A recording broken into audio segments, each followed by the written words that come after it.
歼3-5新型机做了怎样改变？有何突出性能？有怎样的作用？歼3-5与歼2-0在座舱盖上有何不同？带来怎样改变？这对于其性能有怎样影响？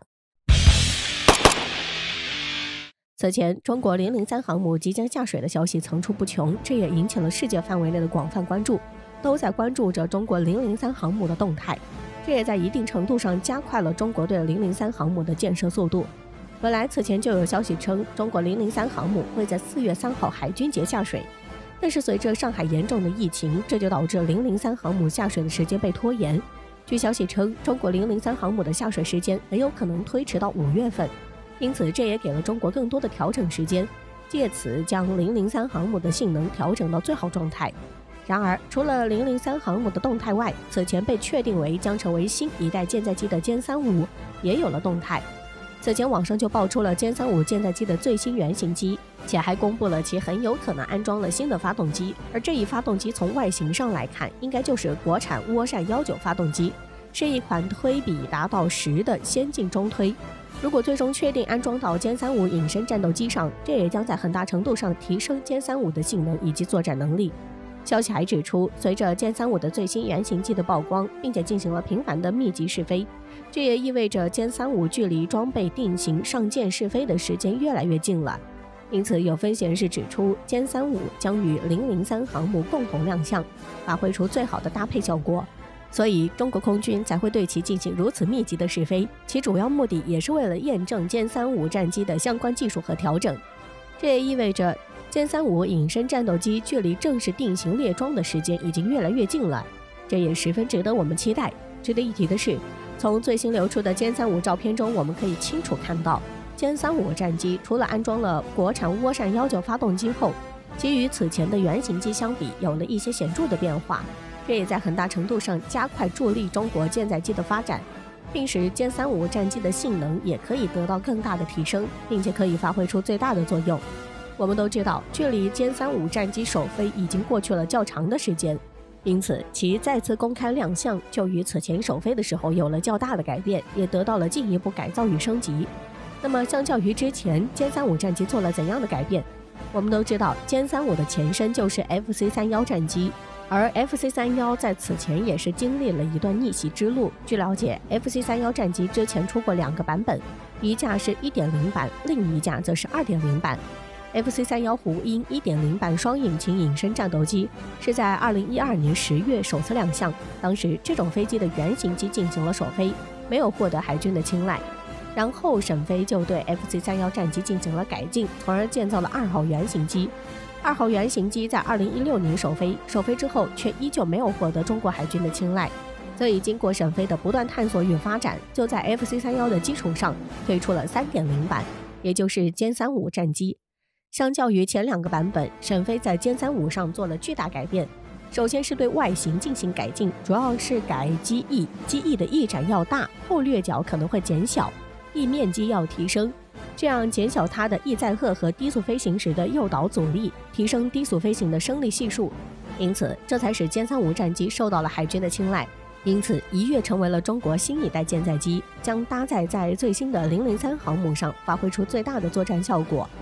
然而，由于其作为新一代舰载机，因此在其完成首飞后，中国就一直对其进行改造和升级，这也使其性能变得更加完善，并达到最好的状态。首先就是其的起落架设计，现如今歼3-5战机采用了专属前起落架结构设计，这就使歼3-5战机的前起落架位置稍微靠后移动，且与机身的连接点位置将从座舱下方转移到了座舱后下方位置。对此，有专业人士就指出，歼3-5战机之所以采用如此设计，这主要是由于歼3-5战机整个机身的表面积比较小，而且还有大尺寸的内置弹舱，这对于歼3-5战机来说是较大的负担。因此，其想要具有更远的航程优势，就需要拥有更大的内置油箱才行。所以歼3-5战机采用如此设计，这就可以使其在座舱背后安装一个大容量机箱。这样的设计就能够同时满足大载弹量和远航程优势的要求。因此，歼3-5故意将前起落架位置略微往后挪动，这将在很大程度上避开座舱后面的主油箱，让前起落架直接和机身主结构相结合，更好传递弹射力。这也将使其发挥更大的作用。其次是在机头下安装了 ETOS 系统。据悉，所谓的 ETOS 系统就是光电瞄准系统，其最大的优势就是可以直接为导弹提供目标搜索引导作用，而且还能在机载雷达关闭状态下，不破坏隐身效果前提下实施对外探测和目标锁定功能，能够对敌方目标实施精准打击，达到最大的破坏效果。值得一提的是，目前安装光电跟踪系统的只有歼20和 F-35，因此此次歼35安装和测试了光电跟踪系统，预示着歼35战机已经开始测试自己的对海、对地攻击能力。同时，这也预示着在未来，歼35隐身战斗机也将具备携带对地反舰弹药的能力，以此可以执行超视距反舰对地攻击任务。最后就是其座舱盖有了较大改变，这相较于此前 FC-31战机的座舱盖设计有了较大改变。这主要是由于歼35战机的起落架设计有了较大的改变，由于其起落架位置发生了较大改变，安装了较大的油箱，因此就使其没有空间安装很大的座舱盖启闭装置，所以就采用了隐身效果更佳的一体化座舱盖设计。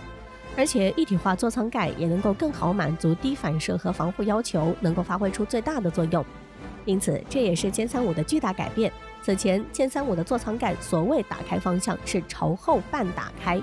但是现如今却转变为朝前一体化打开。这样的设计优点就是不会占据主油箱的空间，能够实现空间的最大利用。值得一提的是，美国 F-35战机也采用了这样的设计。此外，歼35的座舱盖改成了前开，这其中的优点就是可以使战机的油箱能够变大，航程可以得到大大增加。这也将使歼35的性能更加优越，其座舱盖的开启方式也首次与歼20不同。据悉，中国歼20的座舱盖是朝后开启，其座舱盖上有2条 S 型线条，这也是飞行员逃生系统的一部分。此外，在这2条 S 型线条中还安装有低威力火药，如果飞机遇到紧急情况，飞行员在启动弹射逃生系统后，这2条 S 型线条将会发生爆炸，以此来将座舱盖炸裂，完成逃生。然而，歼35却采用了与歼20不一样的设计。这也可以看出，中国在一体化座舱盖的研制中取得了较大成果，也有巨大的收获，以此才能更好利用这一项技术。现如今，随着歼35战机的不断升级与改进，并且安装了新的国产发动机，这也使其性能变得更加强大，动力更加充沛，飞行性能更加出色，隐身性能更加强大。此外，据悉，歼35战机将换装和歼20类似的先进航电设备与空对空导弹，因此就算是面对美国 F-35战机，也丝毫不落后。